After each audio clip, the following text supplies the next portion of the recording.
And he apologized profusely, and he was like, I'm so sorry. I hope she gets an abortion. I was like, what? Because he's staying with me. It was like a competition thing. And I was just like, can I actually break up with this guy?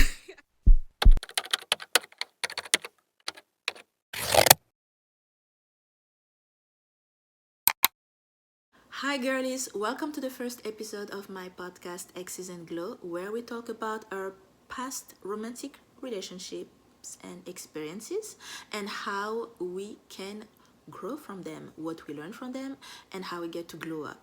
I hope you enjoy and like and subscribe if you do, and let's get this started.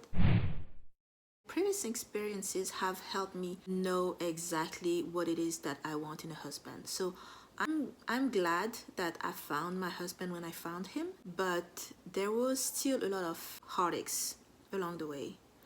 The reason I decided to start this podcast is because I always thought I would have daughters. I don't have daughters. I have sons. I have two sons. They're still babies, toddlers. But I always thought when I was dating that I would have a daughter or two and that I would want to share with them my experiences and everything that I went through in the dating world, because it is so painful. It can be painful, and I would hurt knowing that they would have to go through that.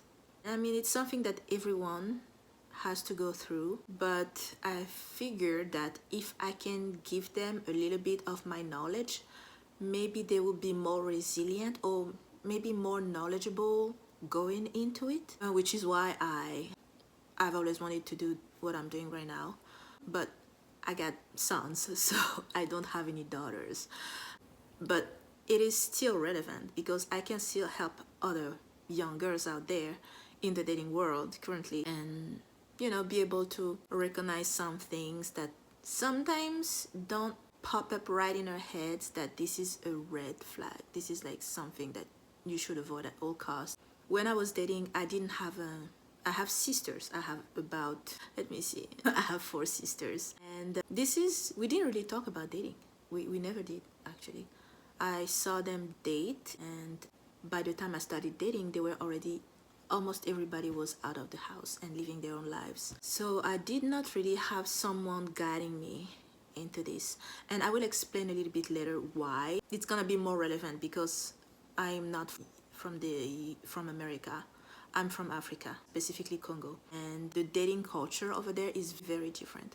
So I just want to go over that. I'm going to share my, like I said, my experiences, my past experiences, and it's a very vulnerable moment because I'm going to share some things that I might not have been comfortable sharing before, and it's still a little bit like cringe, but I think this is gonna help a lot of people and I want to do it. I also want to specify that I am not a relationship coach. I am not a therapist or anything like that. Everything that I'm sharing is about me and my own experience, and I don't expect everything to be take this with a grain of salt. Not everyone is gonna fit into what I'm talking about, but a few things I'm pretty sure might be very helpful to some of y'all. Let me start with where I'm from. Like I said, I am from Africa, specifically Congo, the Republic of Congo, Congo Brazzaville. And I was a very shy kind of girl, emotional, you would say. You would call me an emotional child from today's standards. Back then in Congo, they would probably call me a chicken. But I was rather emotional, keeping things to myself. But back then, I don't know if it has changed much, but in the 80s, early 90s, in my country, parents sent you to school to study and not to make friends. So they're not gonna ask you about how you feel about your school. They're not gonna ask you how you feel about your teachers, how you feel about the other children in your class, in your classmates, how do you feel about them. That's not what they're concerned about. They just want to make sure that you get good grades. So as long as you do that, everything else is pretty much irrelevant. So I would say very many years in, well, the whole elementary school, I was miserable at that school. I can't remember that I made a single friend in elementary school. I felt isolated at times, and I could not really talk about it to my parents because that was not the main concern.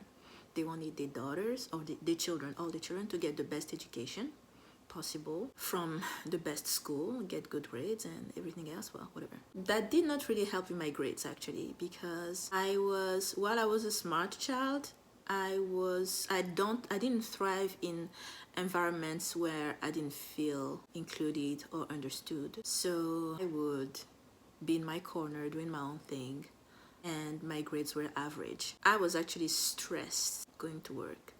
To work, to school. It was stressful for me to go to school every morning. I was just stressed, and it's a stress I got used to because I had to, and off I went. It is what it is.